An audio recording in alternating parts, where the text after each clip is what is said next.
철학 23번째 시간은 임마누엘 칸트 두 번째 대표저서 실천 이성 비판에 나오는 정언 명령 의무론 개념을 통해 살펴보도록 하겠습니다. 실천 이성 비판을 살펴보자면 칸트는 순수 이성에서 실천 이성으로 이행하면서 인간의 도덕에 대해 말합니다. 인간을 도덕 실천의 중심으로 놓으면서 자연은 기계적 인간성의 세계로 목적론적인 의미를 가지지 않는다고 보았죠. 인간은 자유를 통해 자연의 인간성을 따르지 않는 존재입니다. 그렇기에 인간의 이성과 실천만이 목적을 가지는 것이죠. 인간은 이성을 통해 어떠한 행위를 결정하고 자유를 행합니다. 하지만 자연은 겨울이나 여름과 같은 계절이 자신의 자유와 상관없이 계속 이어지죠. 하지만 인간은 여름이나 겨울과 상관없이 자신의 자유를 행위할 수 있습니다. 이는 순수 이성 비판에서 해결할 수 없었던 인간의 세계, 자유의 세계를 체계화하게 되는 것입니다. 실천 이성 비판을 통한 칸트의 주된 목적은 기존의 동정심과 같은 윤리를 비판하는 것입니다. 예로 동정심을 가지지 못한 사람에게는 윤리적인 행위를 하지 않는 문제가 생깁니다. 휴미 그랬듯이 같은 경험을 하지 않는다면 동정심은 생기지 않는다고 그랬죠. 그렇다면 자신이 만나지 않거나 멀리 떨어져 있는 타인에게는 윤리적인 행동을 하지 않고 악을 행할 수도 있는 것입니다. 그렇기 때문에 이를 지적한 것이죠. 그렇기에 욕구나 경향성과 같은 동정심은 도덕적 가치가 없다고 본 것입니다. 우리가 어떤 것을 욕구하거나 뭐뭐에 의한 경향성을 가진다는 것은 도덕적 가치가 지닌 것이 아니라 무엇을 이루기 위해서 다른 목적이 아닌 목표를 이루기 위해서 하는 것이기 때문에 도덕적 가치를 가졌다고 보기 어려운 것이죠.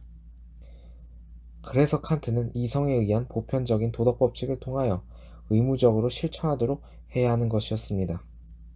칸트에게 도덕이란 인간을 목적으로 대하는 실천에서 비롯됩니다. 자유세계에서 도덕을 목적으로 하여 인간은 자신의 의지를 자연세계에서 전개하죠. 여기서 도덕의지로 선의지를 말하는데 유일하게 그 자체로 선한 것이라고 합니다. 어떤 행위가 오로지 옳다는 이유만으로 의무로 받아들이고 도덕적으로 행위하려는 실천하려는 의지이죠.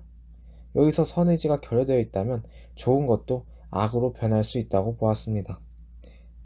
이러한 선의지는 어떤 일이 일어난다고 해도 선합니다. 선의지에 따른 행위가 고통, 불행을 불러와도 그 의지 자체는 선한 것이죠. 이는 결과주의와 무관한 것으로 동기를 중시한 칸트의 입장이 나타납니다. 또한 그는 행위의 결과로 일어나는 일을 완벽하게 통제할 수 없기 때문에 인간이 행위 자체를 선하게 행동했는지를 판단해야 한다고 보았습니다. 인간은 도덕적 의지를 가진 존재이기에 선한 행위 그 자체는 인간이 따라야 할 도덕적 의무인 것이죠. 칸트는 이를 정언 명령이라고 부릅니다. 어떤 행위가 목적에 상관없이 필연적으로 행동해야 한다는 것이죠. 이는 도덕 법칙과 같아야 합니다. 의무로서 도덕을 행하는 의무론적인 입장이죠.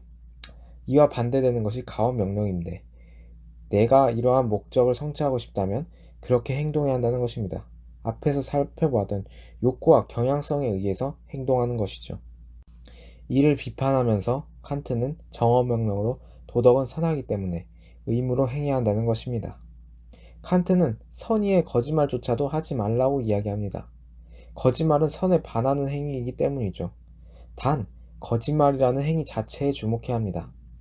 거짓말을 안 한 후의 결과는 아무도 모르는 것입니다. 예로 살인자한테 쫓겨서 어느 집에 숨었을 때 살인자가 집에 숨었냐고 물어본다면 진실을 말해야 합니다. 이를 통해 피한 사람이 죽을 수도 있지만 도망쳤을 수도 있죠. 결과보다는 동기에 집중한 것이며 선한 행위를 해야 한다는 그 자체에 주목한 것입니다. 이러한 정언 명령은 행위 그 자체에 대한 도덕적 가치에 의해 명령되는 것입니다. 어떤 목적과도 무관하게 그 행위 자체로 객관적이며 보편적이고 필연성을 가진 행위여야 하죠. 무조건적이기에 어떠한 욕구에도 기초하지 않습니다. 절대적이기에 어떠한 변화나 우연적인 욕구와도 상관이 없는 것입니다. 따라서 이러한 정언 명령에 따른 도덕 법칙은 자율성에 따른 법칙입니다. 칸트는 너의 의지의 준칙이 항상 동시에 보편적 입법의 원리에 타당할 수 있도록 행하라라고 말합니다. 이것이 의미하는 것이 무엇이겠습니까?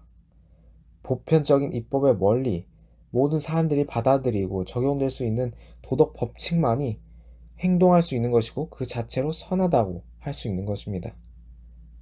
또한 인간을 수단으로 대하지 말고 목적으로 대하지 말라고 말합니다. 수단은 타율적인 존재로 인간을 대하는 것이고 반대로 목적은 자율적인 존재로 인간을 여기는 것이죠. 타율적이라는 것은 어떠한 일을 이루기 위해서 수단으로 도구로 그 사람을 사용하는 것이고 목적은 그 사람과 함께 연합하고 연대감을 가지고 도덕적으로 행동하며 목적을 이루려는 것입니다. 타인을 존중하는 것이죠. 여기서 자율은 자유보다 더 높은 개념인데 자기 자신이 엄격하게 누구나 받아들이고 수용할 수 있는 주관적이면서도 객관적인 도덕 법칙을 자신의 의지로 선택하고 행할 때 이것이 자율인 것입니다. 칸트가 말하는 도덕 법칙은 결론적으로 자기 자신의 자율성에 달려 있습니다. 이러한 자율성을 통해 도덕, 선을 행하는 그 도덕 법칙은 보편적이어야 하고 누구에게나 적용될 수 있는 법칙이어야 합니다. 엄격한 도덕 법칙에 따라 자기 자신의 자율성에 근거하는 삶을 살아가는 의미입니다. 도덕 법칙은 누가 강제적으로 시켜야 되는 것이 아닙니다. 그렇다면 그것은 도덕 법칙이라 볼 수 없죠.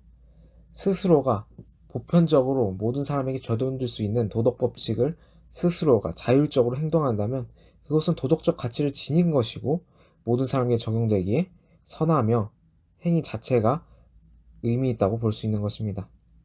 그리고 그러한 삶을 의무적으로 선을 행해야 한다고 칸트는 말한 것이죠. 최종 정리를 하자면 칸트의 묘비명을 통해 알 수 있습니다. 내 마음을 늘 새롭고 더 일층 감탄과 경외심으로 가득 채우는 두 가지가 있다. 그것은 내 위에 있는 별이 빛나는 하늘과 내 속에 있는 도덕 법칙이다. 라고 합니다. 하늘의 별을 보며 무한함을 느끼지만 그것을 우리가 관측하고 예측하면서 법칙을 알아낼 때 순수 이성을 통해 경외심을 느끼고 두 번째로 실천 이성으로 자신이 자율적인 도덕을 행하면서 삶을 개척해 나가는 무한한 가능성 또한 보게 되는 것입니다. 이러한 도덕 법칙은 인간의 이성을 통해서 실천할 수 있는 것입니다. 인간은 이성을 통해 자유롭게 도덕적인 행위를 하기 때문이죠. 누군가 시키지 않아도 이것이 도덕적으로 옳기에 행동하는 자유가 있기 때문입니다. 이러한 인간이 도덕 법칙에 따라 행동할 때 선하기 때문에 행복할 자격이 주어지는 것이고 진정한 행복에 다다를 수 있다고 칸트는 본 것입니다. 여기까지가 칸트였고요. 다음은 관념론의 대표적인 주자, 종합했다고 알려지는 끝판왕, 헤겔에 대해서 살펴보도록 하겠습니다.